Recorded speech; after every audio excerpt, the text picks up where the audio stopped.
السلام علیکم ورحمۃ اللہ وبرکاتہ، نحمده ونصلی علی رسولہ الکریم، اما بعد فاعوذ باللہ من الشیطان الرجیم، بسم اللہ الرحمن الرحیم، رب اشرح لی صدری ویسر لی امری واحلل عقدۃ من لسانی یفقہوا قولی۔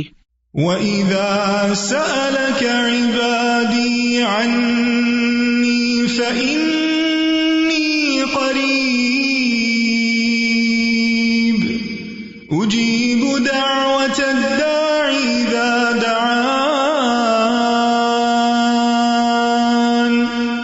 فَلْيَسْتَجِيبُوا لِي وَلْيُؤْمِنُوا بِي لَعَلَّهُمْ يَرْشُدُونَ۔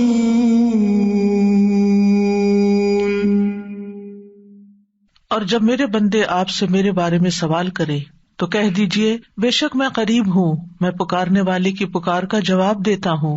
جب وہ مجھے پکارے تو ان کو چاہیے کہ وہ میرا حکم مانیں اور مجھ پر ایمان رکھیں تاکہ وہ ہدایت پائیں۔ فَاسْتَغْفِرُوهُ ثُمَّ تُوبُوا إِلَيْهِ إِنَّ رَبِّي قَرِيبٌ مُجِيبٌ۔ اللہ سبحانہ وتعالی اپنے بندے کے قریب ہے، اپنے بندے کی دعاؤں کا جواب دیتا ہے، انہیں قبول کرتا ہے۔ اس لیے ہمیں مانگتے رہنا چاہیے اور مانگنے کے آداب کو بھی ملحوظ رکھنا چاہیے۔ سب سے پہلے اللہ سبحانہ وتعالی کی حمد و ثنا، لا الہ الا اللہ وحدہ لا شریک لہ، لہ الملک ولہ الحمد وہو علی کل شیء قدیر، لا حول ولا قوۃ الا باللہ، لا الہ الا اللہ ولا نعبد الا ایاہ، لہ النعمۃ ولہ الفضل ولہ الثناء الحسن، لا الہ الا اللہ مخلصین لہ الدین ولو کرہ الکافرون۔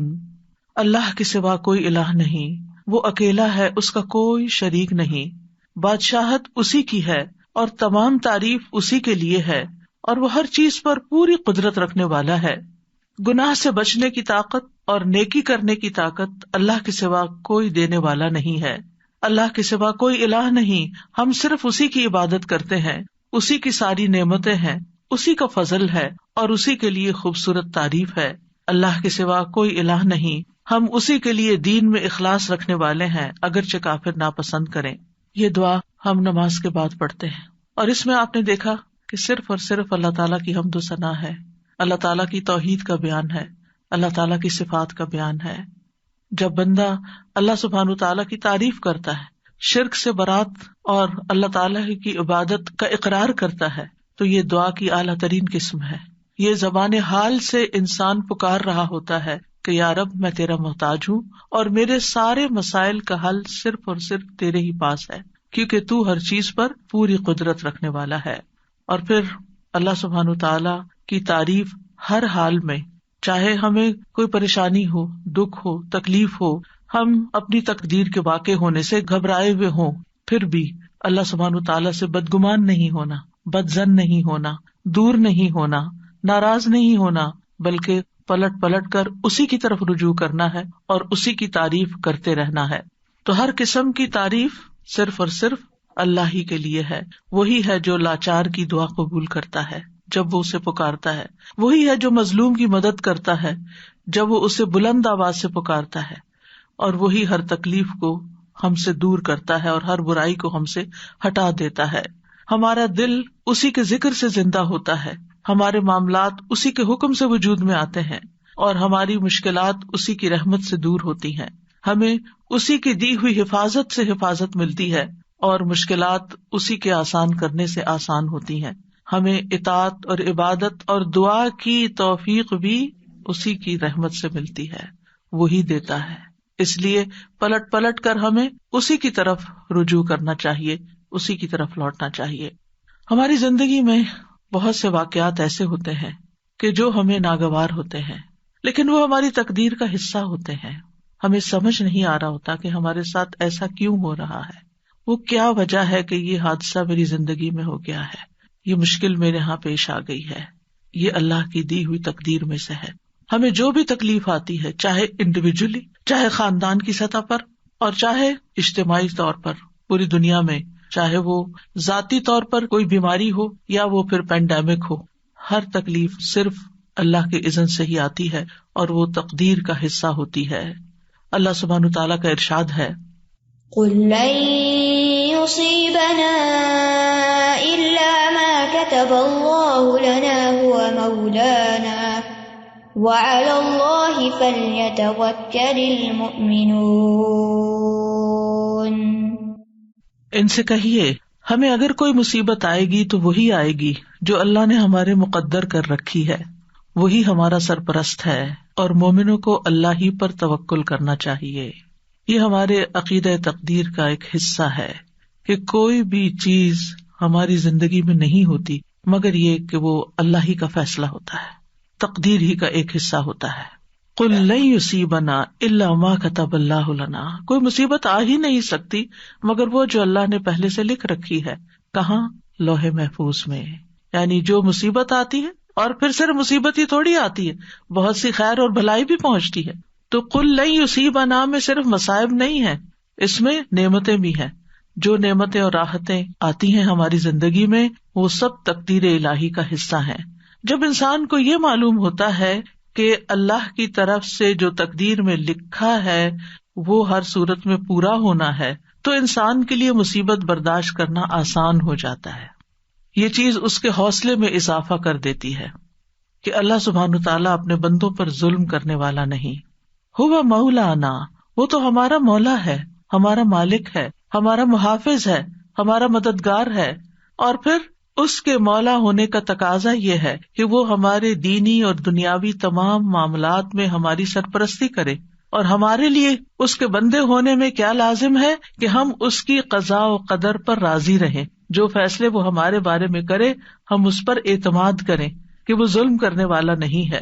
اس نے جو بھی فیصلہ کیا، جو نعمت دی یا جو تکلیف اس کی طرف سے آئی، یہ سب اسی کا فیصلہ ہے، ہمارے اختیار میں یہ نہیں ہے، یہ اللہ سبحانہ تعالیٰ کی مرضی سے آئی ہے، اور ہمارا اس پر یقین ہے کہ وہ اپنے بندوں پر کوئی ظلم نہیں کرتا۔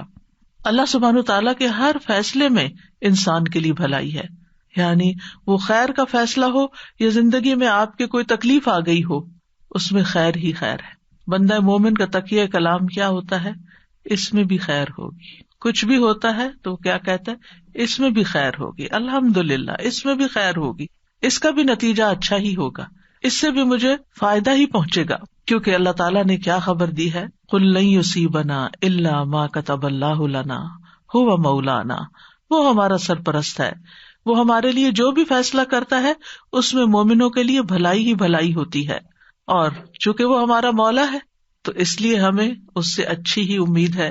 اور ولا مولا لہم، جیسے نبی صلی اللہ علیہ وسلم نے احد کے موقع پر فرمایا تھا کہ اللہ مولانا ولا مولا لہم، اللہ ہمارا مولا ہے اور ان کا کوئی مولا نہیں، یعنی جو اس پر ایمان نہیں رکھتے اور جو اس کی تقدیر پر ایمان نہیں رکھتے پھر ان کا کوئی مولا نہیں، ان کا کوئی سرپرست نہیں۔ اہل ایمان کو اللہ سبحانہ تعالیٰ اپنی پناہ میں لے لیتا ہے، اس لیے مومنوں کو کیا کرنا چاہیے؟ وَعَلَى اللَّهِ فَلْيَتَوَكَّلِ الْمُؤْمِنُونَ، مومنوں کو تو اللہ پر ہی توکل کرنا چاہیے، بھروسہ کرنا چاہیے۔ توکل کا معنی ہوتا ہے خیر کے حصول اور شر کے دور ہونے کے لیے اللہ تعالیٰ کو اپنا سہارا سمجھنا، اور جو اللہ تعالیٰ پر بھروسہ کرتا ہے وہ کبھی نامراد نہیں ہوتا، اور جو غیروں پر بھروسہ کرتا ہے تو وہ بے یار و مددگار رہتا ہے، کیونکہ وہ اس کی سرپرستی نہیں کر سکتے، اور اس طرح انسان اپنی امیدوں کے حصول میں بھی ناکام ہوتا ہے۔ تو توکل کیا ہوتا ہے؟ توکل یہ ہوتا ہے کہ انسان اپنی بے بسی کا اظہار کر دے، میرے بس میں کچھ نہیں، میرے پاس کچھ نہیں، اور ہر چیز کا مالک اللہ ہے، اور ہر کام اس کے اذن سے ہوتا ہے، وہی کرے گا، اور جو کرے گا وہ خیر ہی کے فیصلے کرے گا۔ تو دنیا اور آخرت کے فوائد اور نقصانات، کیونکہ توکل کو سمجھنا بڑا ضروری، دنیا اور آخرت کے فوائد اور نقصانات کے معاملے میں دل کا اللہ کی ذات ہی پر اعتماد کرنا، دل کا اعتماد، اور یہ ایمان رکھنا کہ اللہ کے سوا کوئی عطا نہیں کر سکتا اور نہ کوئی روک سکتا ہے، نہ نقصان پہنچا سکتا ہے، نہ نفع دے سکتا ہے۔ اللہم لا مانع لما اعطیت ولا معطی لما منعت ولا ينفع ذا الجد منک الجد۔ یعنی کوئی بھی فائدہ ہے یا کوئی بھی نقصان ہے، اپنی زندگی میں آنے والے فوائد اور نقصانات دونوں کی طرف نظر کیجیے. اس معاملے میں کوئی بھی نقصان ہوا، کوئی بھی تکلیف آئی، کوئی بیماری آئی، کوئی مشکل آئی، کوئی بری خبر سنی، کوئی بھی چیز، یہ اللہ کا فیصلہ ہے. اور پھر دل کا اس بات پر اعتماد ہے، ایمان ہے، یقین ہے کہ اللہ اچھا ہی کرے گا. اگر بظاہر نظر آنے والی کسی تکلیف کے ذریعے انجام میرا وہ اچھا کرنا چاہتا ہے تو بھی میں اس کی رضا پہ راضی ہوں، اور اگر نفع پہنچا کر وہ مجھے کوئی فائدہ دینا چاہتا ہے تو بھی میں اسی کے شکر گزار ہوں. یعنی اپنا ہر معاملہ اللہ تعالیٰ کے سپرد کر دینا، اور اس بات کا یقین رکھنا کہ اگر اس نے میرے لیے خیر لکھی ہے تو کوئی روک ہی نہیں سکتا، اور اگر اس کی طرف سے میرے لیے کوئی آزمائش یا تکلیف راستے میں ہے تو پھر کوئی اور میری مدد کر ہی نہیں سکتا. تو جو شخص اللہ پر بھروسہ کرتا ہے اللہ تعالیٰ اس کے ارادوں کے لیے کافی ہو جاتا ہے. یعنی ہم زندگی میں مختلف کاموں کے لیے ارادے کرتے ہیں، نیت کرتے ہیں، ہم سوچتے ہیں کہ ہم کوئی سفر کریں گے یا ہم کوئی کاروبار کریں گے یا ہم کوئی ڈگری کریں گے، تو ان تمام ارادوں میں انسان کو طرح طرح کے خوف بھی لاحق ہوتے ہیں، خدشات ہوتے ہیں اس کے دل میں. تو پھر جب انسان اپنی سی کوشش کر لیتا ہے، پڑھائی کے لیے محنت کر لیتا ہے، جاب کے لیے محنت کر لیتا ہے، یا ٹریولنگ کے لیے اپنے سارے بندوبست کر لیتا ہے، تو اس کے بعد اس کے دل کو ایک اطمینان ہو جانا چاہیے کہ اب میں نے اپنی طرف سے محنت کر لی ہے، اب اس کے بعد معاملہ میرا اللہ کے سپرد ہے. ہوگا یہ سب کچھ اسی وقت جب اللہ چاہے گا، اور جو وہ چاہے گا وہی میرے حق میں خیر کا فیصلہ ہوگا. تو جو اللہ پر بھروسہ کرتا ہے تو اللہ تعالیٰ اس کو شر سے بچا لیتا ہے اور مصیبتوں سے نجات دیتا ہے اور لوگوں کے شر سے بھی محفوظ رکھتا ہے. تو ہم سب جانتے ہیں کہ ہمارا اللہ سبحانہ تعالیٰ پر، اس کے رسول پر، اس کے فرشتوں پر، کتابوں پر ایمان کے علاوہ تقدیر پر بھی ایمان ہے کہ ہماری زندگی میں جو کچھ ہو رہا ہے یہ اللہ کے اذن سے ہو رہا ہے، یہ اللہ کے فیصلے ہیں جو ہم پر نافذ ہوئے میں. ہماری تخلیق کی ابتدا سے لے کر کہ ہم لڑکی ہوں یا لڑکا ہوں، ہماری کیا شکل و صورت ہو، ہماری آنکھوں کا رنگ کیسا ہو، ہماری ہائٹ کتنی ہو، ہماری عمر کتنی ہو، ہمارا رزق کیا ہو، یہ سب اللہ سبحانہ تعالیٰ نے ڈیسائیڈ کیا ہے. اور وہ چیزیں ہمیں وقت کے ساتھ ساتھ پہنچ رہی ہیں، وہ چیزیں ہماری زندگی میں ہو رہی ہیں. اس پر ایمان رکھنا کہ ان چیزوں کا اصل مالک اللہ ہے، یہ ہمارے لیے بہت ضروری ہے. تقدیر کے لیے عربی میں 2 لفظ استعمال ہوتے ہیں، ایک ہے قضاء اور ایک ہے قدر. قضاء کا لفظی مطلب ہوتا ہے فیصلہ کرنا، جیسے قاضی ہوتا ہے، اور قدر کا مطلب ہوتا ہے اندازہ مقرر کرنا. تو قدر وہ تقدیر ہے جو اللہ سبحانہ تعالیٰ نے اپنی مخلوقات کے معاملے میں اپنے علم کے مطابق مقرر کر دی ہے، اور قضاء وہ فیصلہ ہے جو اللہ نے اپنی مخلوقات کے معاملے میں کیا ہے اور اس کو حقیقت واقع میں وجود بخشا ہے، یعنی اس کو وجود بھی دیا ہے. تو اس بنا پر قضاء اور قدر پر ایمان لانے کا مطلب کیا ہے کہ اللہ سبحانہ تعالیٰ کے ازلی علم، یعنی جو آئندہ قیامت تک ہونے والا سب اللہ کے علم میں ہے، اور اللہ سبحانہ تعالیٰ کی جاری ہونے والی مشیت، یعنی وہی ہوتا ہے جو اللہ چاہتا ہے، اور اس کی قدرت پر ایمان لانا. اس کی قدرت ہر چیز پر محیط ہے، ہر مخلوق پر محیط ہے. تھوڑے سے مشکل الفاظ ہیں، سمپل ورڈز میں یوں کہوں گی کہ جیسے تقدیر کیا ہے، اللہ سبحانہ تعالیٰ کا وہ علم ہے جو کسی بھی چیز کے وجود میں آنے سے پہلے ہی اللہ کو پتا تھا کہ کیا کیا ہونے والا ہے. اور اگر یہ اللہ کو نہ پتا ہوتا تو وہ پھر ہمارا رب کیسے ہوتا، یعنی اس کو علم ہی نہیں کہ آئندہ ہونے کیا والا ہے. تو یہی تو اللہ تعالیٰ کے قدرت کو اور اس کی قوت کو ظاہر کرتا ہے، اس کی طاقت کو ظاہر کرتا ہے کہ اس کے پاس ان سب چیزوں کا پہلے سے ہی علم ہے. اور پھر یہ کہ یہ صرف علم کی حد تک نہیں ہے، بلکہ اس کے علم کے مطابق اور اس کا علم جو لکھا ہوا ہے اس کے مطابق یہ فیصلے جاری بھی ہو رہے ہیں. ہوتا وہ ہے جو وہ چاہتا ہے، اس کی مشیت کے مطابق سب کچھ جاری ہوتا ہے. یاد رکھیے تقدیر پر ایمان لانا ارکان اسلام میں سے ہے. قرآن مجید میں آتا ہے انا کل شیء خلقناہ بقدر، یہ دلیل ہے اس کی، ہم نے ہر چیز کو ایک اندازے پر پیدا کیا ہے. سورۃ الاحزاب میں آتا وکان امر اللہ قدرا مقدورا، اور اللہ کا حکم ایک طے شدہ فیصلہ ہوتا ہے، اللہ کا حکم طے شدہ فیصلہ ہوتا ہے. سورۃ الفرقان میں آتا وخلق کل شیء فقدرہ تقدیرا، اللہ نے ہر چیز کو پیدا کیا پھر اس کا اندازہ مقرر کیا. لہٰذا ہم میں سے کون ہے جو ان آیات کو جھٹلا سکتا ہو یا وہ کہے کہ تقدیر وقدیر کچھ نہیں ہوتی. آج کل ایسے لوگ بھی دیکھنے کو ملیں گے کہ جو تقدیر پر ایمان نہیں رکھتے، وہ کہتے تقدیر کچھ نہیں ہوتی، ہوتا وہی ہے جو انسان خود کرتا ہے، آپ کی تقدیر آپ کے اپنے ہاتھ میں. ایسا نہیں ہے. اللہ سبحانہ وتعالیٰ کیا فرما رہے وَخَلَقَ كُلَّ شَيْءٍ فقدرہ تقدیرا، اللہ نے ہر چیز پیدا کی پھر اس کی تقدیر مقرر کی. تقدیر قدر سے، قدر کا مطلب کیا تھا؟ اندازہ کرنا، یہ کتنی بڑی ہوگی، کتنی چھوٹی ہوگی، کیا اس کی ایج ہوگی، کیا کرے گی، کیا فائدہ دے گی، کیا نقصان دے گی، یہ سب اس کا مقرر کردہ ہے. تقدیر پر ایمان کے 4 ارکان ہوتے ہیں، یہ 4 مراتب ہوتے ہیں. پہلا مرتبہ اللہ کے علم پر ایمان لانا کہ اللہ تعالیٰ علم رکھتا ہے. دوسرا اس بات پر ایمان لانا کہ قیامت تک جو کچھ ہونے والا ہے اس نے لوح محفوظ میں لکھ دیا ہے، یعنی اللہ کا علم یہ لکھا ہوا ہے. تیسرا اللہ کی مشیت اور ارادے پر ایمان لانا جو اس کی قدرت کاملہ کے مطابق نافذ ہونے والا ہے، یعنی اللہ سبحانہ وتعالیٰ کا ارادہ ہے اور اس کا ارادہ پورا ہوتا ہے. چوتھا اللہ نے ہر مخلوق کو پیدا کیا ہے اور اس تخلیق میں اس کا کوئی شریک نہیں.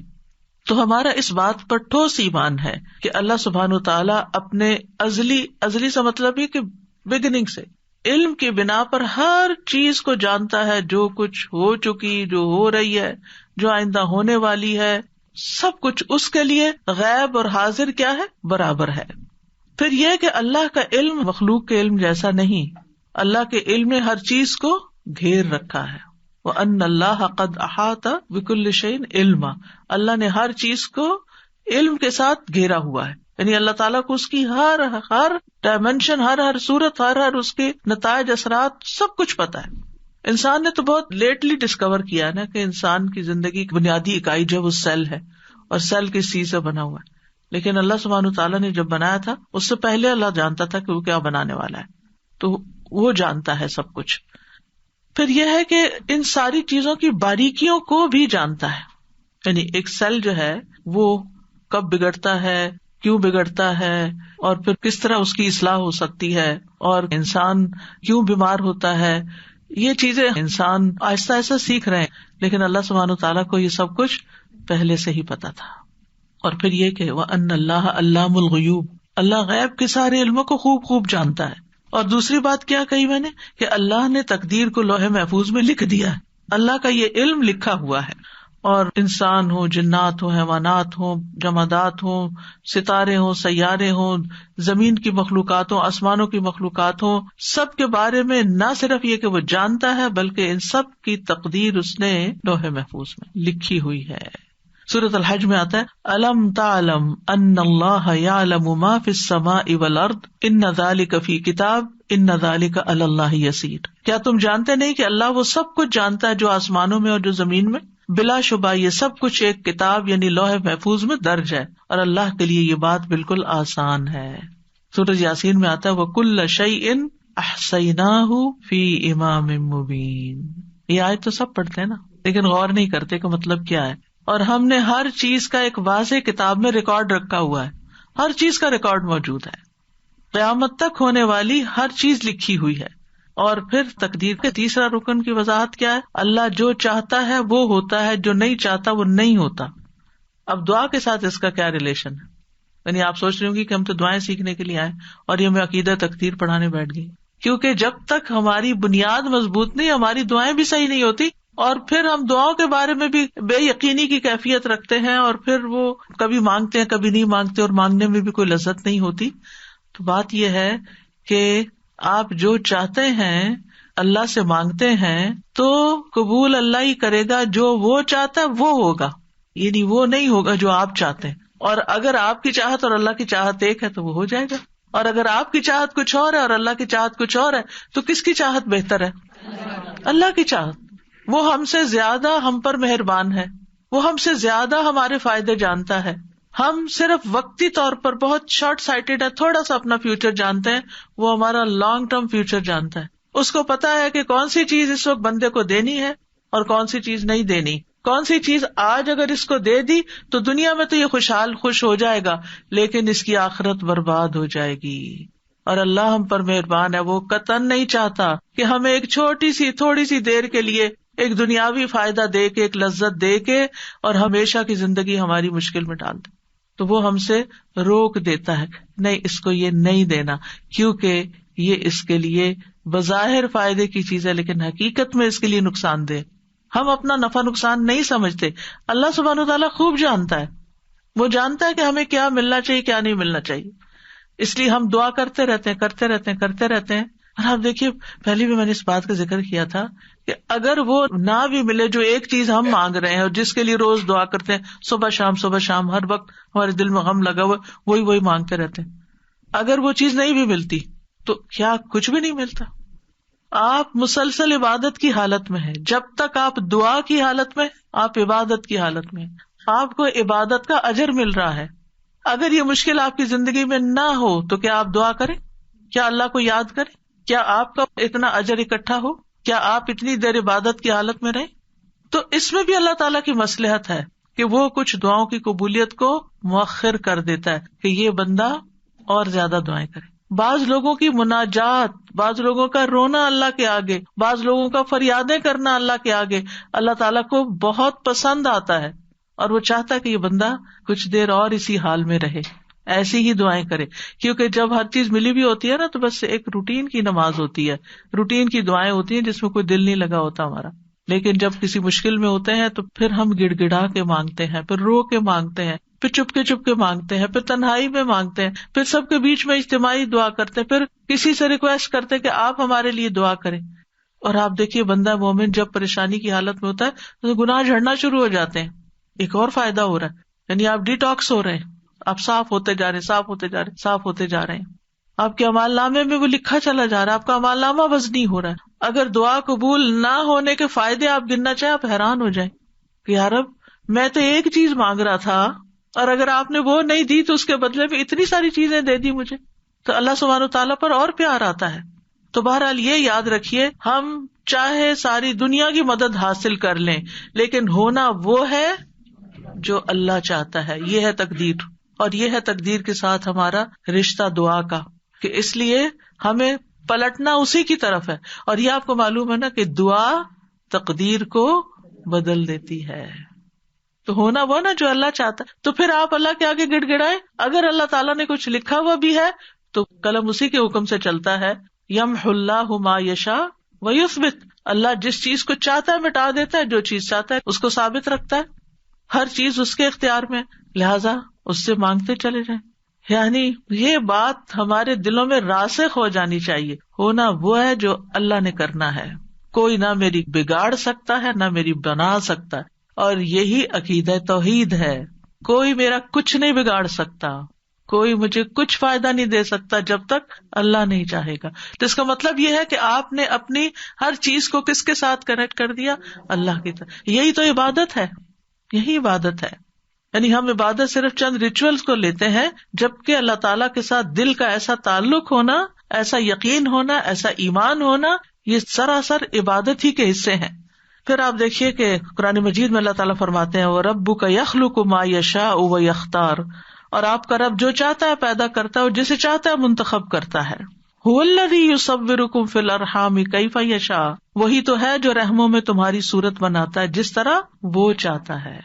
ہم چاہتے ہیں ہمارا بچہ ایسی شکل کا ہو, ایسی آنکھوں والا, ایسے رنگ کا ہو, نہیں, وہ جو چاہتا ہے وہ پیدا کرے گا, وہ آپ کے اختیار میں نہیں. اور پھر وما تشاءون الا ان یشاء اللہ رب العالمین, اور تم چاہ نہیں سکتے مگر وہی جو کچھ اللہ رب العالمین چاہتا ہو. نبی صلی اللہ علیہ وسلم نے فرمایا تم میں سے کوئی یوں نہ کہے اے اللہ اگر تو چاہے تو مجھے معاف فرما, اے اللہ اگر تو چاہے تو مجھ پہ رحم فرما, بلکہ یقین سے دعا کرے, کیونکہ اللہ جو چاہے کرتا ہے, اسے کوئی مجبور کرنے والا نہیں. تو ہمیں کوئی سجیسٹ کرنے کی ضرورت نہیں کہ آپ جو چاہتے ہیں کریں, وہ تو آلریڈی جو چاہتا ہے کرے گا. ہمیں کیا کرنا چاہیے, یقین سے مانگنا چاہیے کہ اے اللہ آپ تو سب کچھ کر سکتے ہیں, آپ میری یہ مشکل آسان کر دیں یا یہ چیز مجھے عطا کر دیں. اور پھر آپ دیکھیے چوتھی بات یہ کہ اللہ تعالیٰ آسمان و زمین کی ہر چیز کا خالق ہے اور ہمارے افعال کا خالق بھی ہے. یعنی مطلب یہ ہے کہ ہر چیز کو اللہ نے پیدا کیا ہے, جس میں بندے اور ان کے اعمال بھی شامل ہیں, یہ بھی کریٹڈ ہیں. اور یہ کہ اللہ سبحانہ وتعالیٰ اس کے باوجود ہم سے کیا چاہتا ہے کہ ہم اس کی اطاعت کے کام کریں اور اس کی نافرمانیوں سے بچیں. اور جب کوئی شخص اطاعت کے کام کرتا ہے تو نیکی کرتا ہے تو اللہ تعالیٰ نیک بندوں سے محبت کرتا ہے, اور جو اس کی اطاعت نہیں کرتے پھر ان سے محبت نہیں کرتا. اللہ سبحانہ تعالیٰ نے نیک کام بھی پیدا کیے ہیں اور غیر صالح اعمال بھی اللہ ہی نے پیدا کیے ہیں. اب ہم کیا چوز کرتے ہیں, ہمارا سارا امتحان ہماری چوائس کا ہے. اصل میں کریشن اللہ کی ہے, چوائس ہماری ہے کہ اس میں سے ہم کیا پسند کرتے ہیں. ہم اپنے لیے نیکی کے کام پسند کرتے ہیں یا ہم اپنے لیے کچھ اور پسند کرتے ہیں. تو اللہ خالق کل شیء وہو علی کل شیء وکیل. اللہ ہی ہر چیز کا پیدا کرنے والا ہے اور وہی ہر چیز کا نگہبان ہے. واللہ خلقکم وما تعملون. اللہ نے تمہیں بھی پیدا کیا اور ان چیزوں کو بھی جو تم بناتے ہو یا جو تم عمل کرتے ہو. تو یاد رکھیے جو ہوتا ہے وہ اللہ کے اذن سے ہوتا ہے. جو ہمیں فائدہ ملتا ہے وہ اللہ کی طرف سے آتا ہے. جب ہم اس بات کا یقین رکھیں گے تو اس کا فائدہ کیا ہوگا. یعنی مثلاً اللہ نے آپ کو اولاد کی نعمت دی تو اس پر آپ کس کے شکر گزار ہوں گے؟ اللہ تعالیٰ کے شکر گزار ہوں گے. یہ شکر کیا کرے گا؟ نعمتوں میں اضافہ کرے گا، اللہ کی رضا کا سبب بنے گا. اللہ نے آپ کو مال دیا، رزق دیا، اچھا ٹھکانہ دیا، تو جب آپ کو یہ پتا ہوگا کہ یہ اللہ نے دیا ہے تو پھر آپ ان میں سے ہر نعمت پر شکر ادا کرتے رہیں گے. اور جو شکر ادا کرتا ہے وہ سب سے زیادہ خوشحال انسان ہوتا ہے، کیونکہ وہ نعمتوں کو دیکھ رہا ہوتا ہے. جو ناشکرے لوگ ہوتے ہیں نا، ان کی سب سے بڑی سزا ہی ناشکرا پن ہے کہ ان کو نعمتیں نظر نہیں آتی. ان کے آس پاس نعمتوں کے ڈھیر ہوتے ہیں لیکن وہ نہ ان کا دیکھنا انجوائے کرتے ہیں، نہ ان کی پریزنس کو فیل کرتے ہیں کہ اللہ کا شکر ہے یہ ہیں. ان کو صرف نظر آ رہا ہوتا ہے جو نہیں ہوتا. اولاد ہے، اس کی پریزنس ایک نعمت ہوتی. ان سے پوچھے جن کے پاس نہیں ہے. لیکن اگر ان میں کسی قسم کی کوئی کمی ہے یا ان کے ساتھ کوئی مشکل ہے تو ہم صرف وہی دیکھتے رہتے ہیں. اور اللہ نے چونکہ ہر چیز کا ایک وقت مقرر کر رکھا ہے نا، اس وقت کے آنے پر اولاد کو بھی وہ چیز مل جائے گی، ان کا بزنس فلرش کر جائے گا، ان کی جاب لگ جائے گی، ان کی ڈگری پوری ہو جائے گی، ان کی شادی ہو جائے گی، ان کے بچے ہو جائیں گے. ہر چیز کا ایک وقت ہے بھائی، اس نے اپنے وقت پر ہی ہونا ہے. لیکن ہم چونکہ وقت سے پہلے چاہتے ہیں اس لیے ہم پریشان رہتے ہیں اور پھر شکر ادا نہیں کرتے کہ الحمدللہ صحیح سلامت ہے. اگر یہ بیمار پڑے ہوتے اور ہمیں ان کی خدمت کرنی پڑ جاتی. آپ دیکھیے ان پیرنٹس کو جن کے بچے اسپیشل بچے ہیں اور وہ اب تک اپنے والدین کی مدد کے محتاج ہیں. آپ نے بھی ایسی مائیں دیکھی ہوں گی. ان کی زندگی میں صرف وہی چیز رہ جاتی ہے، یعنی وہ اپنا آپ بھی بھول جاتی ہیں. وہ ہماری طرح آزادی سے گھوم پھر نہیں سکتی، انجوائے نہیں کر سکتی. تو اگر انسان دنیاوی معاملات میں اپنے سے نیچے والوں کو دیکھے تو اس کے دل کو قرار آ جائے کہ شکر ہے تو نے مجھے صحیح سلامت بچہ دیا ہے. کیا ہوا اگر اس بچے کو آپ نے یہ نہیں دیا، جو بھی چیز اس کی زندگی میں کمی ہے. کیونکہ عموماً مائیں اپنے سے بھی زیادہ اپنے بچوں کی زندگی میں جو کمی ہوتی ہے اس کا غم کھائے رکھتی ہیں. اور اگر ہم تھوڑا سا اپنا طریقہ بدل لیں، انہی بچوں کے بارے میں شکر ادا کرنا شروع کر دیں. اللہ تیرا شکر ہے تو نے دیا، اللہ تیرا شکر ہے زندگی ہے، صحت ہے، سلامتی ہے، اللہ تیرا شکر ہے. آپ دیکھیے اس شکر کے بنا پر اللہ سبحانہ وتعالیٰ آپ کو وہ بھی دے دے گا جو اب تک نہیں ملا، جو آپ مانگ رہے ہیں. کیونکہ شکر نعمتوں کو کھینچ لاتا ہے. اور ناشکری ہر وقت غم دکھ کی فریاد کرتے رہنا، ہر وقت پریشان رہنا یہ نعمتوں کو اور دور کر دیتا ہے. تو یاد رکھیے تقدیر پر ایمان لانا ہمارے ایمان کا حصہ ہے. اور ایمان کی حقیقت اس وقت تک نہیں انسان کو پتہ چلتی جب تک وہ تقدیر پر ایمان نہیں رکھتا. ابو درداء کہتے ہیں نبی صلی اللہ علیہ وسلم نے فرمایا ہر چیز کی ایک حقیقت ہوتی ہے اور کوئی شخص اس وقت تک ایمان کی حقیقت کو نہیں پہنچ سکتا جب تک اسے یہ یقین نہ ہو جائے کہ اسے جو چیز پہنچی ہے یعنی اچھی یا بری وہ اس سے خطا نہیں ہو سکتی تھی، اور جو چیز خطا ہوگی وہ اسے پہنچ نہیں سکتی تھی، مل ہی نہیں سکتی تھی. یعنی جو شخص اس بات کو سمجھ جاتا ہے، یعنی جو دعا قبول ہو گئی وہ ہونی ہی تھی اور جو نہیں ہوئی اس نے نہیں ہونا تھا. تو جب تک انسان کو یہ بات سمجھ نہ آئے تو اس وقت تک وہ ایمان کی حقیقت کو نہیں پہنچتا. یعنی ایمان اس بات کا تقاضا کرتا ہے کہ اللہ سبحانہ تعالیٰ کی کمپلیٹ اتھارٹی پر انسان کا ایمان ہو کہ اصل قادر مطلق. یہ کیوں کہتے ہیں قادر مطلق؟ مطلق ہوتا ہے ایبسلیوٹ، اصل تو قدرت اس کے پاس ہے. یاد رکھیے جو شخص تقدیر کو جھٹلائے اس کے اعمال قبول نہیں ہوتے. نبی صلی اللہ علیہ وسلم نے فرمایا 3 لوگوں سے اللہ نہ کوئی فرض قبول کرے گا نہ نفل. نمبر 1 والدین کا نافرمان، نمبر 2 احسان جتانے والا، اور نمبر 3 تقدیر کو جھٹلانے والا. عمل ہی قبول نہیں ہوتے. ڈھیر صدقے کا بھی دے تو وہ بھی قبول نہیں ہوگا. عبداللہ بن عمر قسم کھا کے فرمایا کرتے تھے اگر تقدیر کا انکار کرنے والوں میں سے کسی کے پاس احد پہاڑ کے برابر سونا بھی ہو اور وہ سارے کا سارا اللہ کے راستے میں دے دے تب بھی اللہ اسے قبول نہیں کرے گا جب تک وہ تقدیر پر ایمان نہ لائے.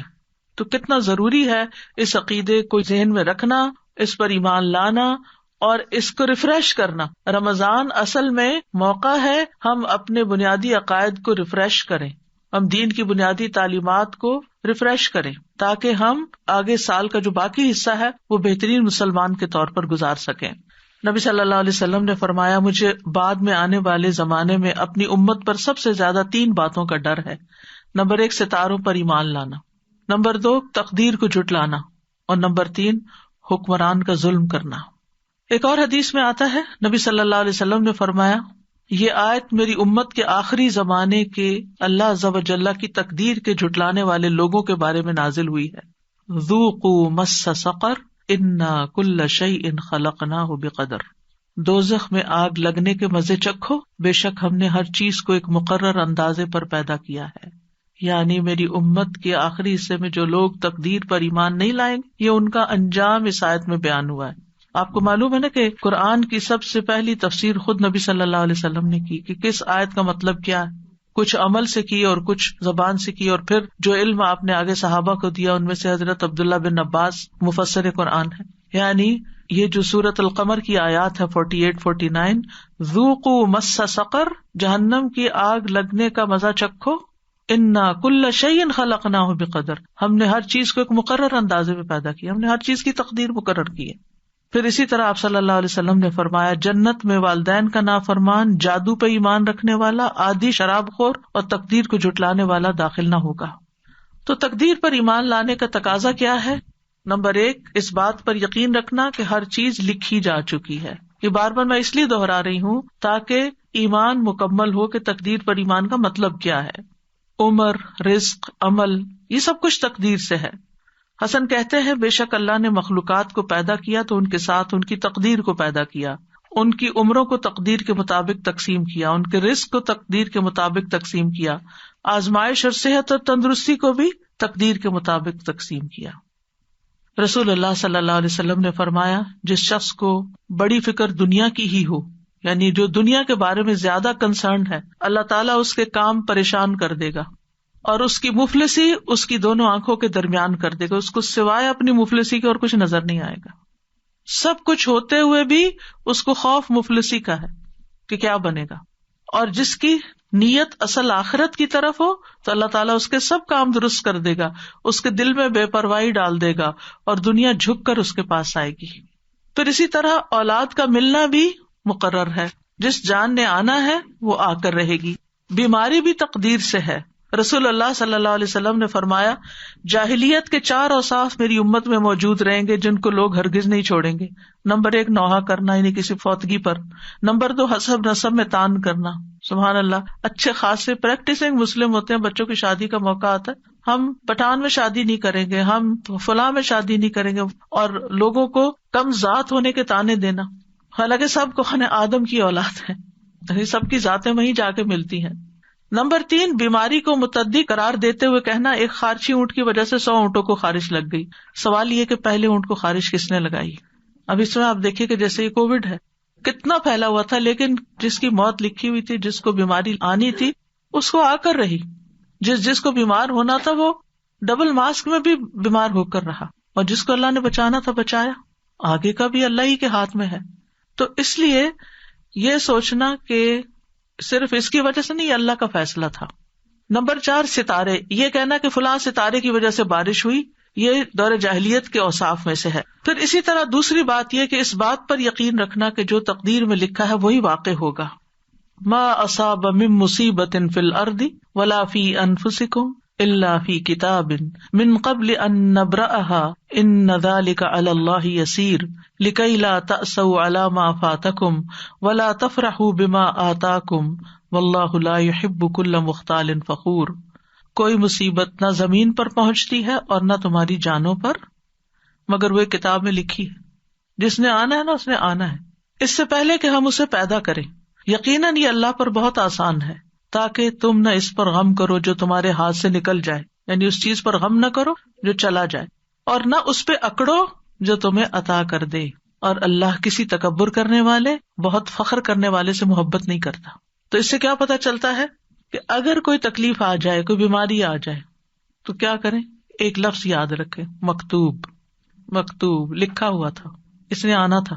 یہ اللہ کا فیصلہ ہے. رضیت باللہ ربا وبالاسلام دینا وبمحمد نبی. مثلاً آپ کو فلو ہو گیا, آپ کہتے میں نے تو فلو شاٹ بھی لگوایا تھا, میں تو اتنی احتیاط بھی کی تھی, فلو کیوں ہو گیا؟ اللہ کا فیصلہ ہو گیا, مکتوب لکھا ہوا تھا. آپ سمجھتے ہیں آپ کے حق میں برا ہوا؟ نہیں, برا نہیں ہوا. اس کے ذریعے معلوم نہیں کتنی اور بیماریاں آپ کے جسم سے نکل جائیں. اللہ کو پتا ہے نا, اللہ کو آپ سے پیار ہے, وہ بڑی مصیبت سے بچانے کے لیے آپ کو چھوٹی مشکل میں ڈال دیتا ہے, اور 7 گناہ بھی جڑتے چلے جاتے ہیں, اور آپ کا اللہ تعالیٰ کی طرف رجوع بھی ہو جاتا ہے. اور یاد رکھیے کہ انسان کبھی بھی اللہ تعالیٰ کے بارے میں بدگمانی نہ کرے کہ اللہ نے مجھے بیمار کر کے میرے ساتھ اچھا نہیں کیا. نیور. کیونکہ اللہ تعالیٰ کا ہر فیصلہ عدل پر مبنی ہے, حکمت پر مبنی ہے. یہ بھی ہم نے یاد رکھا. تکلیف آئے تو کیا سوچنا ہے, اللہ نے میرے ساتھ ظلم نہیں کیا, یہ اللہ کا عدل ہے, یہ اللہ کی حکمت ہے, اس کی حکمت اللہ ہی جانتا ہے. بہرحال میں یہ یقین رکھتی ہوں کہ اس کا یہ فیصلہ ہمارے حق میں ٹھیک ہی ہے, بہتر ہی ہے. ابن دلمی کہتے ہیں میں ابی ابن کعب کے پاس حاضر ہوا اور ان سے کہا میرے دل میں تقدیر سے متعلق کچھ شکوک و شبہات پیدا ہو گئے ہیں, آپ اس بارے میں مجھے بتائیں, شاید اللہ تعالیٰ میرے دل سے ان شبہات کو نکال دے.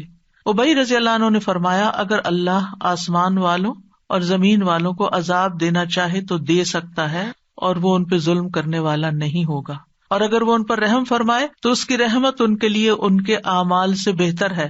اور اگر تم احد پہاڑ برابر سونا بھی خرچ کر دو تو جب تک تم تقدیر پر ایمان نہ لاؤ گے اللہ تعالیٰ اس کو قبول نہیں کرے گا, اور جب تک تم یہ نہ جان لو کہ تمہیں جو کچھ پہنچا ہے وہ تم سے خطا ہونے والا نہیں تھا, اور جو تمہیں نہیں پہنچا وہ تمہیں ہرگز ملنے والا نہیں تھا, اور اگر اس سے اعتقاد کے بغیر تم مر گئے تو جہنم میں جاؤ گے.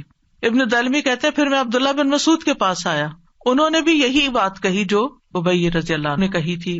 کہتے ہیں اس کے بعد پھر میں حذیفہ بن یمان کے پاس گیا اور انہوں نے بھی وہی بات کہی جو پہلے 2 نے کہی تھی. پھر میں زید بن ثابت کے پاس گیا, انہوں نے بھی وہی کہا جو اوپر 3 نے کہا, اور انہوں نے بھی نبی صلی اللہ علیہ وسلم سے اسی طرح کی بات روایت کی. اس سے یہ پتہ چلتا ہے کہ صحابہ کرام کا ایمان کتنا درست تھا, اور ان کو پتا تھا کہ کس چیز پر ایمان لانا ہے اور کس طرح کا ایمان لانا ہے. آج آپ دیکھیں کہ ہم سے اگر کوئی پوچھے تو کیا ہم یہ بات بتا سکتے ہیں, یہ جو سارے صحابہ نے کہی تھی؟ ہمیں تو پتہ بھی نہیں کہ ایسے بھی کہنا ہوتا ہے. تو یہ ہے تقدیر کہ اللہ کے فیصلے ظلم پر مبنی نہیں ہے, اور اللہ کی رحمت ہمارے اعمال سے بہتر ہے, اور کوئی نیک عمل قبول نہیں ہے اگر ہم تقدیر پر ایمان نہیں رکھتے, اور جو ہمیں پہنچنے والا ہے وہ خطا نہیں ہو سکتا, اور جو خطا ہو گیا وہ آنا ہی نہیں تھا. اس بات پر یقین رکھے کہ اللہ کا ہر فیصلہ حکمت پر مبنی ہے, عدل پر مبنی ہے. اللہ تعالیٰ ظالم نہیں. بظاہر نظر آنے والا شر بھی اپنے اندر طرح طرح کی خیر رکھتا ہے. اگر آپ سورۃ الکہف پڑھیں تو اس میں خضر علیہ السلام نے جس بچے کو مار دیا تھا تو اس کے بارے میں کیا آتا ہے, وَأَمَّا الْغُلَامُ فَكَانَ أَبَوَاهُ مُؤْمِنَيْنِ, اس لڑکے کے والدین مومن تھے. فَخَشِينَا أَن يُرْهِقَهُمَا طُغْيَانًا وَكُفْرًا, ہمیں اندیشہ ہوا کہ یہ لڑکا اپنی سرکشی اور کفر کی وجہ سے ان پہ کوئی مصیبت نہ لا کڑی کرے. فَأَرَدْنَا أَن يُبْدِلَهُمَا رَبُّهُمَا خَيْرًا مِّنْهُ زَكَاةً وَأَقْرَبَ رُحْمًا, لہٰذا ہم نے چاہا کہ ان کا پروردگار اس لڑکے کے بدلے انہیں اس سے بہتر اولاد عطا کرے جو پاکیزہ اخلاق والی اور قرابت کا بہت خیال رکھنے والی ہو. تو روایات میں آتا ہے کہ اللہ تعالیٰ نے اس کے بدلے ان کو بیٹی عطا کی تھی. اب کسی کا بیٹا فوت ہو جائے اور بیٹی پیدا ہو جائے تو بظاہر وہ کیا سمجھے گا کہ میرے ساتھ تو بڑی زیادتی ہو گئی, لیکن یہاں پر بیٹی کا پیدا ہونا یعنی سرکش بیٹے کے بدلے میں اللہ نے ان کو نیک بیٹی عطا کی جو پاکیزہ اخلاق والی اور قرابت کا بہت خیال رکھنے والی. اور یہ تو ہم نے دیکھا ہے نا کہ جس طرح بیٹیاں ماں باپ کا خیال رکھنے والی ہوتی ہیں اور کیئر کرنے والی ہوتی ہیں, عمومی طور پر اللہ ماشاء اللہ عمومی طور پر بیٹے ایسے نہیں ہوتے. پھر مریم کو بیٹا دینے کی بجائے اللہ نے بیٹی سے نوازا جن سے عیسیٰ علیہ السلام پیدا ہوئے. کتنی بڑی سعادت تھی ان کی. تو مومن کے ہر حال میں خیر ہوتی ہے, اللہ کے ہر فیصلے میں خیر ہے. حدیث میں آتا ہے مومن کا معاملہ بھی عجیب ہے, اس کے لیے ہر بات میں بھلائی ہے, اور یہ مومن کے سوا کسی کے لیے نہیں. اگر اس پہ خوشحالی آتی ہے وہ شکر ادا کرتا ہے تو اس کے لیے بہتر ہے, اگر بھی مشکل آتی ہے وہ صبر کرتا ہے تو اس کے لیے وہ بہتر ہے. اور شکر کرنا بھی بہت فائدے کی چیز ہے. الطاعم الشاکر کالصائم الصابر, یعنی جو کھا پی کے شکر ادا کرتا ہے وہ روزہ رکھ کے صبر کرنے والے کی طرح, اس کا بھی اجر ہے اس کا بھی اجر. تو جس حال میں اللہ رکھے اس کے مطابق اگر آپ ریئیکٹ کرتے ہیں تو آپ کے لیے اجر ہی اجر ہے. پھر آپ دیکھیے کہ ایک ہم عادت سیکھنے کے ہر چیز میں خیر دیکھیں, اور خیر کے پہلو پر نظر رکھے.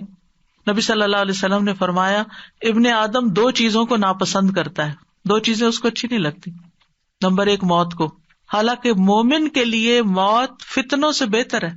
نمبر 2 مال کی قلت کو, مال کم ہو گیا ہے, حالانکہ مال کی قلت حساب کتاب میں کمی کا باعث ہے. اگر مال کم ہے تو حساب بھی کم ہے, مال زیادہ تو حساب بھی زیادہ. زندگی میں کوئی حادثہ پیش آ جائے تو یہی کہا کریں لا تحسبوہ شرا لکم بل ہوا خیر لکم, تم اسے اپنے لیے برا مت سمجھو بلکہ یہ تمہارے لیے بہتر ہے. نہیں تمہیں پتا کہاں کہاں اس کی وجہ سے بہتری بھی ہو گئی. سفیان کہتے ہیں انسان جو ناپسند کرتا ہے وہ اس کے لیے بہتر ہوتا ہے اس سے جس کو وہ پسند کرتا ہے, کیونکہ ناپسندیدہ چیز اسے دعا پر ابھارتی ہے اور جسے وہ پسند کرتا ہے وہ اسے آگ لگاتا ہے. یعنی دنیا کی عیش و عشرت چاہتا ہے اور وہ اس کے لیے بعض اوقات اللہ سے دوری کا باعث بن جاتی ہے.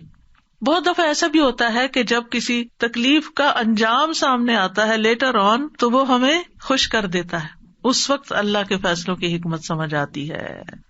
ابن عمر کہا کرتے تھے انسان اللہ سے بھلائی طلب کرتا ہے تو اللہ اس کے لیے کسی چیز کو منتخب کر لیتا ہے, یعنی اس کے لیے کسی تکلیف کو منتخب کر لیتا. مطلب یہ تھا پھر وہ اپنے رب سے ناراض ہو جاتا ہے اور اپنے انجام کا انتظار نہیں کرتا. پھر جب انجام سامنے آتا ہے تو پتا چلتا ہے کہ اللہ نے اس کے حق میں بہتری کی کہ اس کو اس مشکل رستے سے گزار کر یہ نعمت دی. اللہ ہماری مصلحتوں کو ہم سے زیادہ بہتر جانتا ہے, اس لیے اللہ کے فیصلوں پر اعتماد ہونا چاہیے. آپ دیکھیں کہ بچے جب چھوٹے ہوتے ہیں نا تو ماں باپ سے اکثر ناراض رہتے ہیں, ہمیں کیوں اسکول بھیجتے ہیں, ہمیں کیوں ہوم ورک کرنے کو کہتے ہیں, ہمیں کیوں چھٹی نہیں کرنے دیتے, ہمیں کیوں فلاں چیز نہیں لے کے دیتے, ہمیں کیوں زیادہ چاکلیٹ نہیں کھانے دیتے, کیونکہ ان کا بس چلے تو کھانے پینے کی جگہ صرف سویٹس اور کینڈیز ہی کھا لے تو ماں باپ نہیں کھانے دیتے. یعنی جتنی بھی چیزیں ہیں آپ دیکھیں کہ بچے آپ سے خوش نہیں ہوں گے, وہ آپ کو اپنا دشمن سمجھیں گے کہ شاید ہم ستیلے ہیں یا انہوں نے کہیں سے اڈاپٹ کیا ہوا ہمیں, جو اتنی سختی ہم پر کرتے ہیں. لیکن جب بڑے ہوتے ہیں تو پھر تھینک فل ہوتے ہیں, آپ کا شکریہ کہ آپ نے ہم پر سختی کی, ہمیں پڑھایا لکھایا اور ہمیں یہاں تک پہنچایا. بندہ بھی جب تکلیف کی حالت میں ہوتا ہے تو برے برے خیال سوچتا ہے بس بس, اور پھر جب اس کا انجام دیکھتا ہے تو اس وقت شکر گزار ہوتا ہے کہ اللہ تیرا شکر ہے کہ تو نے فلاں سے بھی بچا لیا, فلاں چیز سے بھی بچا لیا, فلاں اور میرے لیے تو نے یہ رکھ دیا. ابن تیمیہ کہتے ہیں مصائب عام لوگوں کے حق میں رحمت اور نعمت ہے سوائے اس وقت کے کہ اگر ان مصیبتوں کی وجہ سے مصیبت والا شخص اس بڑی نافرمانی اور مصیبت میں مبتلا ہو جائے جو اس سے پہلے تھی تو یہ مصیبت اس لحاظ سے اس کے لیے شر بن جائے گی. لیکن اگر وہ اس کی وجہ سے اور نیکی کی طرف آ جاتا ہے تو پھر کیا ہوتا ہے, وہ مصیبت اس کے لیے خیر کا باعث بن گئی. چوتھی چیز کیا ہوئی, تقدیر کے فیصلوں پہ اللہ سے راضی رہنا ہے اور ناراض نہیں ہونا, اللہ کو الزام نہیں دینا, اللہ کی تقسیم پہ راضی رہنا ہے. نبی صلی اللہ علیہ وسلم نے فرمایا اللہ کی تقسیم پر راضی رہو, تم لوگوں میں سب سے بڑے غنی بن جاؤ گے. ہر حال میں اللہ کا شکر ادا کرنا ہے, خوشی ملے تو الحمدللہ, تکلیف آئے تو الحمدللہ ہی علی کل حال. حسن کہا کرتے تھے تم اللہ سے راضی ہو جاؤ اللہ تم سے راضی ہو جائے گا. ہم چاہتے ہیں نا اللہ ہم سے راضی ہو جائے, تو پھر اللہ تعالیٰ کی تقدیر پہ راضی ہو جایا کرو اور اللہ کا جو حق ہے اسے اپنی طرف سے ادا کرو. کیا تم نے نہیں سنا اللہ تعالیٰ کا فرمان ہے رضی اللہ عنہم ورضوا عنہ, اللہ ان سے راضی ہو گیا اور وہ اللہ سے راضی ہو گئے. اور جو راضی ہو جاتا ہے اس کی زندگی میں برکت اور وسعت آ جاتی ہے. نبی صلی اللہ علیہ وسلم نے فرمایا اللہ تبارک و تعالیٰ اپنے بندے کو جو کچھ دیتا ہے وہ اس میں اس کا امتحان بھی لیتا ہے. جو شخص اللہ تعالیٰ کی تقسیم پر راضی ہو جائے اللہ اسے برکت اور وسعت دیتا ہے, اور جو راضی نہ ہو اس کو برکت نہیں ملتی. پھر زبان سے بھی رب کی رضا کے کلمات ادا کرنے چاہیے. جیسے نبی صلی اللہ علیہ وسلم کے بیٹے ابراہیم فوت ہو گئے تھے تو آپ نے کیا فرمایا, آنکھیں روتی ہیں دل غمگین ہے اور ہم نہیں کہتے مگر وہی جس سے ہمارا رب راضی ہے. زبان سے کوئی ایسی بات نہیں نکلے گی, اے ابراہیم ہم تمہاری جدائی کے سبب غمگین ہیں. اپنے غم کا اظہار کیا لیکن اللہ سے ناراضگی کا اظہار نہیں کیا. پھر آپ دیکھیں کہ اللہ کے فیصلوں کے آگے سر تسلیم خم کر دینا چاہیے. اللہ یہ تیرا فیصلہ ہے, میں نے قبول کر لیا, میں اس پر راضی. وہ کیسے؟ مثلاً آپ کی شادی کسی ایسی جگہ ہو گئی کہ جس میں بعد میں آپ کو کچھ مشکلات پیش ہیں, اور وہ کون سی شادی ہے جس میں مشکلات پیش نہیں آتی. یعنی ایڈجسٹمنٹ کا جو بھی پیریڈ ہوتا ہے, اور زندگی بھر کچھ نہ کچھ ایڈجسٹمنٹ ہوتی رہتی. آپ دیکھیں جس طرح ہماری اپنی باڈی ہوتی ہے نا, بچپن میں ایک اور طرح کے ٹرامے سے گزرتی ہے, جب ہم بڑے ہو رہے ہوتے ہیں اس میں آپ دیکھیے کہ وہ باڈی میں جو چینجز آ رہے ہوتے ہیں, جب مثلاً ایک خاتون ہونے کی حیثیت سے جب پیریڈ شروع ہونے کا وقت ہوتا ہے تو جسم کی جو چینجز ہوتی ہیں اس کی وجہ سے ایک تھکاوٹ اور ایک بیماری کی سی کیفیت, پھر آپ دیکھیں کہ جوانی کی اپنی کچھ اور مطالبات ہوتے ہیں، اس کی ضروریات ہوتی ہیں. پھر اس کے بعد یہ ہے کہ جو انسان کو مینوپاز ہوتا ہے، بڑھاپا آتا ہے، ایڈجسٹمنٹ ہوتی رہتی ہے نا سارا وقت. کس طرح کھڑے ہونا، کس طرح بیٹھنا، کس طرح چلنا ہے، کیا کھانا ہے، کیا نہیں کرنا. تھرو آؤٹ یور لائف آپ ایڈجسٹمنٹ کر رہے ہوتے ہیں اپنے ساتھ، کھانے پینے کے معاملے میں، ایکسرسائز کے، سونے جاگنے، کام، ہر چیز کے، آرام کے، نیند کے، ہر جگہ.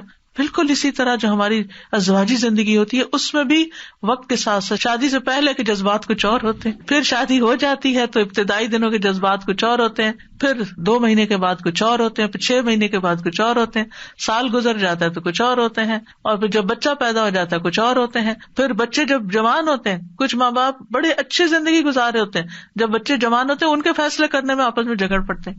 پھر اس کے بعد ان کے جب بچے پیدا ہوتے ہیں ان کے غم لگا کے بیٹھ جاتے ہیں. تو کہیں نہ کہیں کچھ نہ کچھ ہماری زندگیوں میں یہ چل رہا ہوتا ہے. تو یہ ہماری زندگی کا ایک حصہ ہے.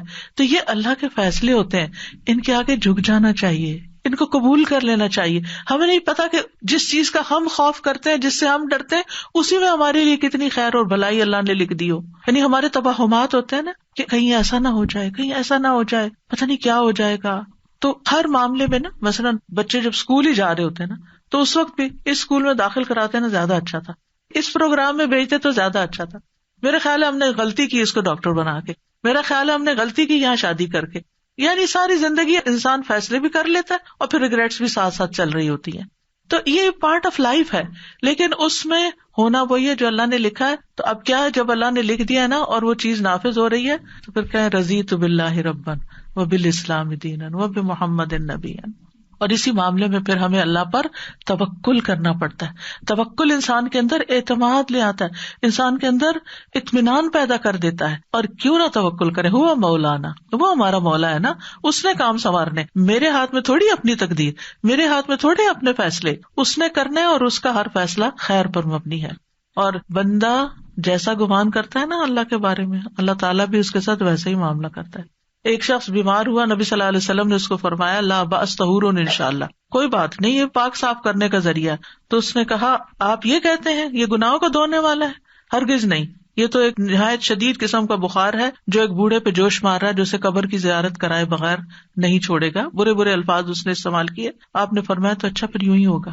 یعنی آپ اللہ سے اچھا گمان کریں، اللہ آپ کے لیے اچھا کرے گا. جو چیز آپ کو پنچ کر رہی ہے نا، جو چیز آپ کو پریشان کر رہی ہے، اس کو کہیں یا رب، ایسے اپنے ذہن میں نا اس چیز کو ایک فزیکل فارم دیا کرے، اور پھر اس کو لپیٹ کے کہا کرے اللہ یہ آپ کے حوالے، آپ نے اس کی ٹیک کیئر کرنی ہے، میں نہیں کر سکتی، میرے دل کا یہ خوف دور کر دے، تو اس کی حفاظت کرنے والا، تو اس کی زیادہ کیئر کرنے والا ہے، تو نے اس کو پیدا کیا ہے. جیسے بچے ہیں، موسیٰ نے کیا کیا تھا، یعنی کتنی بڑی مثال ہے. اور کہاں جا کے پلے تھے، اور پھر وہاں کیا مشکل پیش آ گئی، اور پھر کہاں پہنچ گئے، پھر اللہ نے کیا کیا نہیں عطا کیا، کیسا بڑا مقام.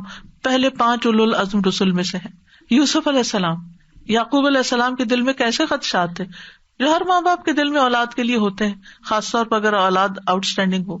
لیکن ہر واقعہ جو ان کی زندگی میں پیش آیا وہ نہیں چاہتے تھے، لیکن واللہ غالب علی امری، اللہ اپنے فیصلوں میں غالب ہوتا ہے، لہٰذا وہی ہوا جو وہ نہیں چاہتے تھے، جو نہیں چاہتے تھے.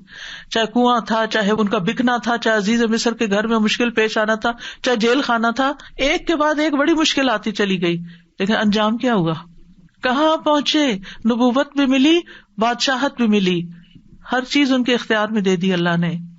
ہمیں نہیں پتا جن چیزوں سے ہم ڈرتے ہیں اور ہم چاہتے ہیں نہ ہو، لیکن واللہ غالب علی امری، وہی ہوتا ہے جو اللہ چاہتا ہے.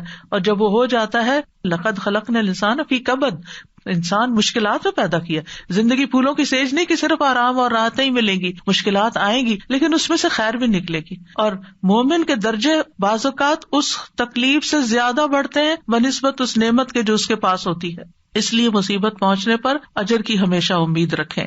نبی صلی اللہ علیہ وسلم نے فرمایا مسلمان پر کوئی مصیبت، بیماری، رنج و غم یا تکلیف ایسی نہیں آتی یہاں تک کہ کانٹا بھی چبھتا ہے تو اللہ اس کے بدلے اس کے گناہ دور کر دیتا ہے.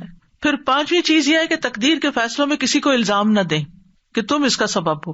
عام طور پہ ہوتا ہے جب کوئی کام خراب ہو جاتا ہے، کوئی چیز خرید لیتے ہیں، تم نے کہا تھا یہ والی برانڈ خریدو، تو اب روز اسی کو کوستے چلے جاتے ہیں، حالانکہ بس وہ لکھا ہوا تھا وہی پہنچنا تھا، اب ہو گیا جو ہو گیا. تو ایک دوسرے کے ساتھ اپنے ریلیشن نہیں پھر خراب کرنے چاہیے.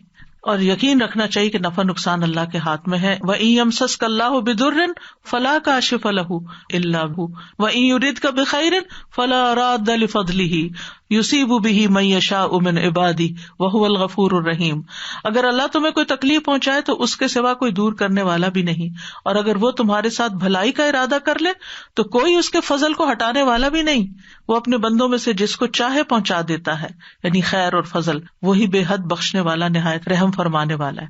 غیر اللہ جو ہے وہ کسی نفع نقصان کے مالک نہیں، چاہے وہ انسان ہو چاہے کوئی اور ہو. اور یہ یاد رکھیے کوئی تکلیف بھی آتی ہے تو اللہ کے اذن سے ہی آتی ہے. ما اصاب من مصیبت الا باذن اللہ ومن یؤمن باللہ یہد قلبہ واللہ بکل شیء علیم. جو مصیبت آتی ہے اللہ کے اذن سے آتی ہے، اور جو اللہ پر اعتماد کرتا ہے، ایمان لے آتا ہے، اللہ اس کے دل کو ہدایت بخش دیتا ہے، اس کا دل کھول دیتا ہے، اس کے دل کو رہنمائی مل جاتی ہے، اس کو خیر نظر آنے لگتی ہے. اور اللہ ہر چیز کو جاننے والا ہے.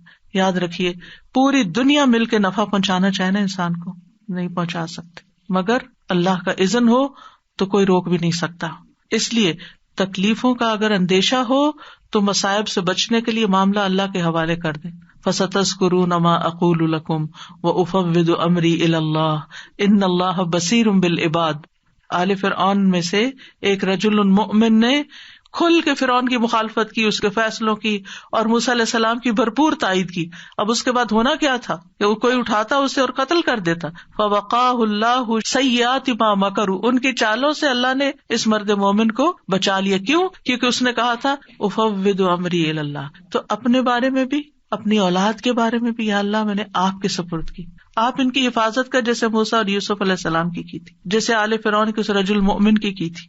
مال کی طرف سے ڈر ہے، اولاد کی طرف سے، صحت کی طرف سے، کہیں یہ بیماری، کچھ لوگ یہ ہر وقت وہم لگا کہیں مجھے کینسر نہ ہو جائے، کہیں مجھے فلانا نہ ہو جائے. جو ہونا ہے ہو جائے گا، لیکن آپ اپنے آپ کو بھی اللہ کے سپرد کیا کریں. جو چیز اللہ کے حوالے کر دی جاتی ہے نا، اللہ سبحانہ وتعالیٰ اس کو درست کر دیتا ہے. اور پھر یہ ہے کہ اگر کوئی کام ایسا ہو گیا ہے جو پسند نہیں آیا تو اس کے بارے میں منفی جملے ادا نہ کریں، کیونکہ مصیبت کے وقت عام طور پر ہم بہت نیگیٹو ہو جاتے ہیں اور نیگیٹو باتیں کر کے سارے ماحول کو خراب کر دیتے ہیں. یہ نہیں ہونا چاہیے.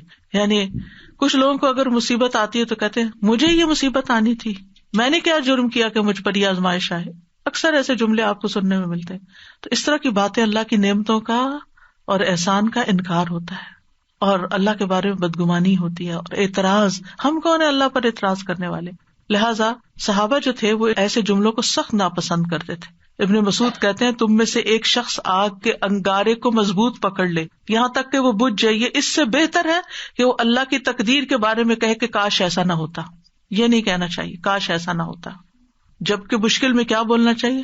قدر اللہ وما شاء فعل. اللہ کی تقدیر، جو اللہ نے چاہا کیا، اللہ کی تقدیر تھی. مکتوب. اور ایسے الفاظ نہ بولے جائیں جو اللہ کو ناراض کر دیں، یا یہ کہیں کہ کاش میں یہاں نہ جاتا تو یہ حادثہ نہ ہوتا.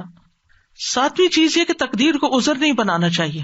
ٹھیک ہے، مثلاً اگر کوئی شخص پہاڑ پہ چڑھ کے اپنے آپ کو نیچے گرائے اور چوٹیں کھائے تو کہے یہ میری تقدیر میں تھا تو اس لیے میں نے ایسا کیا. نہیں، ہمیں احتیاط اور کوشش اور بچاؤ کرتے رہنا چاہیے.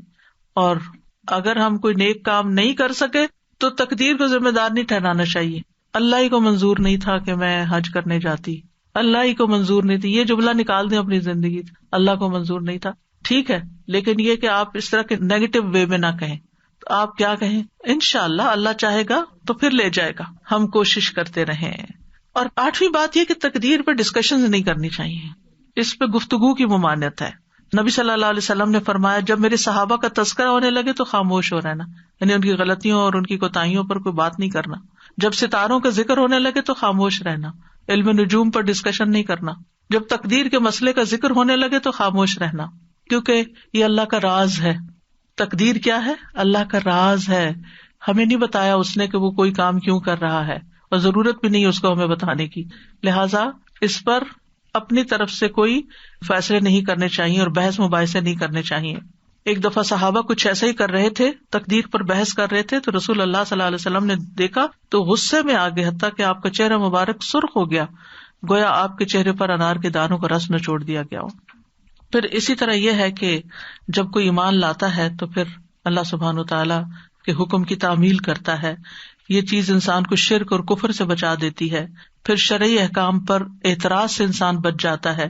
تقدیر پر ایمان سے انسان کا ارادہ اور یقین توکل پختہ ہوتا ہے, دل مطمئن ہو جاتا ہے. یاد رکھیے کہ دل کو اطمینان اور چین حاصل نہیں ہو سکتا جب تک تقدیر پر ایمان نہ ہو, اور تقدیر پر راضی رہنے والے کی دنیا بھی جنت بن جاتی ہے کہ وہ تو وہ رہا ہے جو میرا رب چاہتا ہے, اور میرا رب جو چاہتا ہے وہ سب سے بہتر ہوتا ہے, اس لیے مجھے کوئی اعتراض نہیں. اب یہ ہے کہ ہمیں کچھ دعائیں بھی مانگنی چاہیے تاکہ اچھی تقدیر حاصل ہو اور بری تقدیر سے بچ جائیں, جس میں کوئی بھی چیز جو آپ کو بودر کرے کہ میری دعا قبول نہیں ہو رہی, یہ معاملہ بہت مشکل آ گیا ہے, تو کثرت کر دیں حسبی اللہ لا الہ الا ہوا علیہ توکلت وہو رب العرش العظیم. مجھے میرا اللہ کافی ہے, کیونکہ مشکل وقت میں نا سب ساتھ چھوڑ جاتے ہیں, پیارے سے پیارے رشتے بھی دور ہو جاتے ہیں, اپنے بھی غیر ہو جاتے ہیں, تو اس وقت اللہ کو پکارے حسبی اللہ لا الہ الا ہوا علیہ توکلت. جو چیز مجھے پریشان کر رہی ہے, خوفزدہ کر رہی ہے, اس کے بارے میں نے اللہ پہ بھروسہ کیا, وہ سب اچھا کر دے گا. وہو رب العرش العظیم, اور وہ عرش عظیم کا رب ہے. پھر یہ دعا ربنا لا تؤاخذنا ان نسینا او اخطانا ربنا ولا تحمل علینا اصرا کما حملته علی الذین من قبلنا ربنا ولا تحملنا ما لا طاقت لنا به واعف عنا واغفر لنا وارحمنا انت مولانا انت مولانا انت مولانا فانصرنا علی القوم الکافرین. پھر لا حول ولا قوت الا باللہ, یہ تو جنت کے خزانوں میں سے ایک خزانہ ہے, اس کی تکرار کر دینی چاہیے, کثرت کر دینی چاہیے. اس کا مطلب کیا ہے کہ اللہ کی مدد کے بغیر نہ کوئی چیز پھر سکتی ہے, ٹل سکتی ہے, اور نہ ہی کچھ کرنے کی قوت ہمیں حاصل ہو سکتی, یا اللہ کی مدد کے بغیر نیکی کرنے کی طاقت نہیں ہوتی اور برائی سے باز رہنے کی ہمت نہیں ہوتی. سب کچھ اللہ ہی کے اختیار میں ہے. جب بندہ یہ کہتا ہے تو پھر بندہ دراصل اپنے آپ کو اللہ کے سپرد کر دیتا ہے, اللہ تعالیٰ اس کو اپنی سرپرستی میں لے لیتا ہے. نبی صلی اللہ علیہ وسلم نے فرمایا کیا میں تمہیں جنت کے خزانوں میں سے کسی خزانے کا نام بتاؤں؟ میں نے کہا کیوں نہیں؟ آپ نے فرمایا لا حول ولا قوت الا باللہ. ابو ہریرہ کہتے ہیں میں سمجھتا ہوں کہ آپ نے یہ بھی فرمایا کہ اس پر جب انسان لا حول ولا قوت الا باللہ کہتا ہے تو اللہ تعالیٰ فرماتا ہے میرے بندے نے سر تسلیم خم کر دیا اور خود کو میرے حوالے کر دیا, سپرد کر دیا. حول کا کیا مطلب ہوتا ہے؟ تبدیلی ہونا. کوئی چیز تبدیل نہیں ہو سکتی الا باللہ, لا حول ولا قوت, اور کوئی اسٹرینتھ, قوت, طاقت, ریسورسز مجھے نہیں مل سکتے مگر اللہ ہی کی مدد سے. لا حول ولا قوت, لا حول, حول کا مطلب پھرنا. یہ تکلیف دور نہیں ہو سکتی, یہ تقدیر نہیں ٹل سکتی, یہ مشکل آسان نہیں ہو سکتی, یہ چیز جو مجھے بادر کرتی ہے زندگی سے نہیں جا سکتی مگر اللہ کی قوت سے ضرور جا سکتی ہے. ولا قوت, میرے پاس کوئی قوت نہیں, کسی کے پاس کوئی اختیار نہیں کہ وہ مجھے کوئی چیز دے سکے مگر اللہ کے پاس سارا اختیار ہے. تو معاملہ ہم نے اللہ کے سپرد کر دیا. یہ جنت کے دروازوں میں سے ایک دروازہ ہے. نبی صلی اللہ علیہ وسلم کے فرمان کے مطابق یہ جنت میں پودے لگانے والا عمل ہے. اس کلمے کو کثرت سے کہنے کا حکم دیا گیا ہے. ابو ذر کہتے ہیں میرے خلیل صلی اللہ علیہ وسلم نے 7 چیزوں کی وصیت کی, ان میں سے ایک یہ ہے کہ میں لا حول ولا قوت الا باللہ کی کثرت کر دوں, اور جس کا یہ آخری کلام ہو جس میں لا حول ولا قوت الا باللہ, اس کو آگ نہیں چھوئے گی. بندہ جب کہتا ہے لا الہ الا اللہ واللہ اکبر تو اللہ تعالیٰ فرماتا ہے میرے بندے نے سچ کہا, میرے سوا کوئی معبود نہیں اور میں سب سے بڑا ہوں. جب بندہ کہتا ہے لا الہ الا اللہ وحدہ تو وہ فرماتا ہے میرے بندے نے سچ کہا, مجھ اکیلے کے سوا کوئی معبود نہیں. جب بندہ کہتا ہے لا الہ الا اللہ لا شریک لہ تو وہ فرماتا ہے میرے بندے نے سچ کہا, میرے سوا کوئی معبود نہیں, میرا کوئی شریک نہیں. جب وہ کہتا ہے لا الہ الا اللہ لہ الملک و لہ الحمد تو وہ فرماتا ہے میرے بندے نے سچ کہا, میرے سوا کوئی معبود نہیں, بادشاہی میرے لیے ہے, تعریف بھی میری ہی ہے. اور جب بندہ کہتا ہے لا الہ الا اللہ ولا حول ولا قوت الا باللہ تو اللہ تعالیٰ فرماتا ہے میرے بندے نے سچ کہا, میرے سوا کوئی معبود نہیں اور میری توفیق کے بغیر کوئی بچاؤ نہیں اور نیکی کی طاقت نہیں. اور جسے موت کے وقت یہ کلمات نصیب ہو گئے اسے آگ نہیں چھوئے گی. یہ کلمات کیا ہیں؟ لا الہ الا اللہ واللہ اکبر, لا الہ الا اللہ وحدہ, لا الہ الا اللہ لا شریک لہ, لا الہ الا اللہ لہ الملک و لہ الحمد, لا الہ الا اللہ ولا حول ولا قوت الا باللہ. ایک اور دعا بھی پڑھنی چاہیے بری تقدیر سے بچنے کے لیے، اللہم انی اعوذ بک من جہد البلاء ودرک الشقاء وسوء القضاء وشماتۃ الاعداء۔ اے اللہ، بے شک میں تیری پناہ میں آتا ہوں سخت مصیبت، بدبختی لاحق ہونے سے، بری تقدیر اور دشمنوں کے خوش ہونے سے۔ سب سے پہلی چیز مصیبت کی سختی، جہد البلاء، یعنی ایسی مصیبت جس کے برداشت کرنے کی انسان میں طاقت نہ ہو، کہ اس مصیبت کی وجہ سے انسان کا ایمان چلا جائے یا زندگی چلی جائے۔ اللہ ایسی مصیبت نہ ڈالنا ہم پر۔ آزمائشیں دو طرح کی ہوتی ہیں، ایک جسمانی ہوتی ہے، ایک ذہنی ہوتی ہے۔ مثلاً بیماریاں ہیں، پیٹ درد ہو گیا، سینے میں درد ہو گیا، سر درد ہو گیا، یہ بھی آزمائش اور مصیبت ہے۔ کچھ ذہنی ہوتی ہیں، قلبی ہوتی ہیں، کہ جس کی بنا پر انسان کے دل کے اندر پریشانی اور ڈسٹربنس اور ایک ڈپریشن کی کیفیت ہوتی ہے۔ کبھی انسان کی ذات کے اوپر کوئی الزام تراشی ہو جاتی ہے، کبھی کوئی اس کے ساتھ بدسلوکی کرتا ہے۔ یہ ساری چیزیں جہد البلاء میں سے ہے، یعنی آزمائش کی ایسی مشقت جو برداشت نہیں ہو رہی، ہر وقت چمٹ گئی ہمیں۔ اللہ ایسی مصیبت سے بچانا کہ جو ہمارے نارمل حالات کو ہمارے لیے اب نارمل کر دے، اور جو ہم اچھے اچھے کام کر رہے تھے وہ ہم سے سارے چھوٹ جائیں۔ یعنی آپ دیکھیں کہ جب انسان اللہ کی عبادت کرتا ہے کتنی راحت ملتی ہے، جب انسان اللہ کے دین کی خدمت کرتا ہے کتنی راحت ملتی، جب انسان کسی انسان کی خدمت کرتا ہے کتنی خوشی ہو جاتی۔ لیکن جب اگر انسان بیمار پڑ جائے، کیا اس میں سے کوئی ایک کام بھی کر سکتا ہے؟ اب کیا ہوا، ایک تو بیماری کی وہ تکلیف جو مسلسل درد ہوئے جا رہی ہے، ہوش بلا دیے، ذکر اذکار بلا دیے، نہ عبادت ہو رہی ہے، نہ کوئی دین کی خدمت ہو رہی ہے، نہ کسی انسان کی خدمت ہو رہی، کچھ بھی نہیں ہو رہا۔ یہ ہے جہد البلاء۔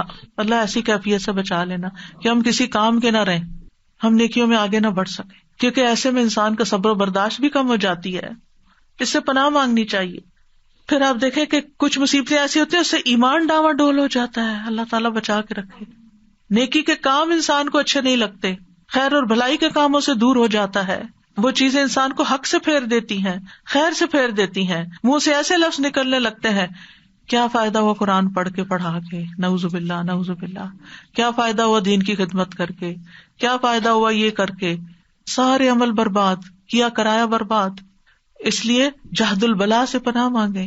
دوسرا درک الشقاء، درک کا مطلب ہوتا پانا، کسی چیز کو ملنا، کہیں پہنچ جانا، اور شقاء کہتے ہیں وہ چیز جو تباہی تک پہنچا دے، اور یہ سعادت کے برعکس ہوتا ہے۔ یعنی اے اللہ مجھے اس بات سے بچا کہ مجھے میری دنیا، میری جان، میرے اہل، میرے مال یا میری آخرت میں کوئی ایسی مشقت لاحق ہو کہ اس کے سبب سے جو میں گناہوں نافرمانیوں کے عمل کرنے لگوں۔ کیونکہ کچھ لوگ کیا کرتے ہیں، جب ان پہ کوئی تکلیف آتی ہے وہ جادوگروں کے پاس پہنچ جاتے ہیں، وہ نجومیوں کے پاس پہنچ جاتے ہیں، ان سے غیب کی خبریں معلوم کرنے لگتے ہیں، کیا کرایا ضائع ہو جاتا ہے۔ پھر ہے سوء القضاء، بری تقدیر سے، یعنی وہ چیز تقدیر کا فیصلہ نافذ ہو جو انسان کو دکھی یا غمگین کر دے، یا اس کو ناپسندیدہ تقدیر میں مبتلا کر دے، جس کے نتیجے میں اس کے دین، دنیا، نفس، اہل، مال، اولاد اور خاتمے کسی بھی چیز میں وہ چیز واقع ہو سکتی ہے۔ اور سوء القضاء میں یہ چیز بھی آتی ہے کہ انسان کو غلط فیصلہ کر لے اپنے بارے میں یا کسی کے بارے میں، یا اللہ کا کوئی فیصلہ انسان کو دکھی کر دے، یہ بھی سوء القضاء ہے۔ یعنی اس کا دکھ اتنا ہو کہ اس سے وہ نکل نہ پائے، اور پھر انسان سوچے سمجھے بغیر کوئی فیصلہ کرے، بغیر عاقبت اور انجام کو دیکھے ہوئے، بس صرف جذبات میں آ کے یا کسی حالت اور کسی پریشانی و مصیبت میں پڑ کے۔ مثلاً بعض اوقات ہم کوئی نیکی کا کام کر رہے ہوتے، جیسے حضرت ابوبکر جو تھے وہ مستح کو ماہانہ وظیفہ دیتے تھے، جب مستح نے الزام لگایا حضرت عائشہ پر یا ان لگانے والوں کے ساتھ شامل ہو گئے تو حضرت ابوبکر نے کیا کہا، اب میں نہیں دوں گا اس کو کچھ، اس نے میرے احسان کا یہ بدلا چکا ہے۔ کیا ہم میں سے ہر بندہ یہی نہیں کرتا کہ جس پر آپ احسان کر رہے تھے وہ آپ کے ساتھ کچھ کر دے تو آپ کہتے ہیں بس میری خیر بند؟ تو اللہ تعالیٰ نے کیا فرمایا، ان کو تو وحی کے ذریعے بتا دیا گیا تھا کہ نہیں، الا تحبون ان یغفر اللہ لکم، تم نہیں چاہتے اللہ تمہیں معاف کر دے؟ ہمیں کون بتائے گا، ہم قرآن پڑھیں گے تو ہمیں بھی پتہ چل جائے گا، لیکن اگر ہم قرآن پڑھنا پڑھانا ہی چھوڑ دیں گے تو ہمیں کہاں سے پتہ چلے گا یہ سب کچھ کہ ہم نے زندگی میں کیا کرنا ہے، ہمارے لیے گائیڈنس کیا ہے؟ تو پھر ایسی صورت میں یہ سوء القضاء ہے، برے فیصلے۔ اور قضاء فیصلے کو بھی کہتے ہیں، ڈیسیژن کو بھی، کہ مثلاً آپ کورٹ میں اپنا کوئی معاملہ لے کے جاتے ہیں اور آپ کے خلاف کوئی فیصلہ ہو جاتا ہے، یہ بھی سوء القضاء ہے۔ یا لوگ آپ کے بارے میں بری طرح ججمنٹل ہو جاتے ہیں، یہ بھی سوء القضاء ہے کہ لوگ آپ کے بارے میں برا سوچنا شروع کر دیتے ہیں۔ تو اللہ سبحانہ وتعالیٰ ہمیں سوء القضاء سے بچائے۔ وشماتۃ الاعداء، کسی مصیبت پہ دشمنوں کا خوش ہونا، یا اللہ اس چیز سے بھی ہمیں محفوظ رکھنا۔ اور پھر ایک اور دعا، اللہم انی اعوذ بک من زوال نعمتک وتحول عافیتک وفجاءۃ نقمتک وجمیع سخطک. اے اللہ بے شک میں تیری پناہ لیتا ہوں اس بات سے کہ تیری دی ہوئی کوئی نعمت مجھ سے چھن جائے، تیری دی ہوئی عافیت پلٹ جائے، کوئی ناگہانی عذاب آئے، اور تیری تمام ناراضگیوں سے تیری پناہ لیتا ہوں کہ تو کبھی مجھ سے ناراض ہو. اور وَأَسْأَلُكَ الرِّضَا بَعْدَ الْقَضَاءِ، أَسْأَلُكَ الرِّضَا بَعْدَ الْقَضَاءِ، یا اللہ تقدیر نافذ ہونے کے بعد مجھے راضی کر دینا، یعنی میں اس پہ ناراض نہ ہوں. تو اللہ کے فیصلوں پر راضی ہونا جو ہے یہ بھی دل کے سکون اور اطمینان کا ذریعہ ہے. یحییٰ بن معاذ سے کہا گیا بندہ اللہ کی تقدیر پر راضی رہنے کے مقام پر کیسے پہنچ سکتا ہے؟ تو انہوں نے کہا جب وہ اپنے نفس کو 4 چیزوں پہ قائم کر لیتا ہے جن کے ساتھ وہ اپنے رب کے ساتھ معاملہ کرتا ہے. نمبر 1 وہ کہتا ہے اللہ اگر تو مجھے عطا کرے گا میں قبول کروں گا. دوسرا وہ کہتا ہے اگر تو مجھے محروم رکھے گا میں راضی رہوں گا. تیسرے اگر تو مجھے چھوڑ دے گا تو میں تیری عبادت کروں گا. چوتھے اگر تو مجھے بلا لے گا یعنی موت میری آئے گی تو میں تیری پکار پہ لبیک کہوں گا. تو صرف مومن ہی اللہ کے فیصلوں پہ راضی ہوتا ہے. لہٰذا صبح و شام 3 دفعہ پڑھیں رضیت باللہ ربا وبالاسلام دینا وبمحمد النبی. جو شخص دل سے یہ کہتا ہے اس کے لیے جنت واجب ہو جاتی ہے. اور پھر وتر کی نماز میں وبارک لی فیما اعطیت وقنی شر ما قضیت فانک تقضی ولا یقضی علیک، اور میرے لیے اس چیز میں برکت دے دے جو تو نے مجھے عطا کی ہے، مجھے اس چیز کی برائی سے بچا جو تو نے مقدر کر دی ہے. تو فیصلہ کرتا ہے اور تیرے خلاف کوئی فیصلہ نہیں کر سکتا. لہذا انسان اللہ سبحانہ وتعالیٰ سے دعائیں کرتا رہے اور اللہ کی رضا پہ راضی رہے. تو اصل میں تقدیر کیا ہے؟ اللہ کے فیصلے ہیں. ہمارے پارٹ پہ کیا ہے؟ ہم ان پہ راضی رہیں اور اس کی عبادت نہ چھوڑیں اور اس کا در نہ چھوڑیں، اس سے دعا نہ چھوڑیں، اصرار اور تکرار کے ساتھ دعا کرتے رہیں. اللہ تعالیٰ ہماری دعاؤں کو قبول فرما لے. وآخر دعوانا ان الحمد للہ رب العالمین. سبحانک اللہم وبحمدک اشہد ان لا الہ الا انت استغفرک واتوب الیک. السلام علیکم ورحمۃ اللہ وبرکاتہ.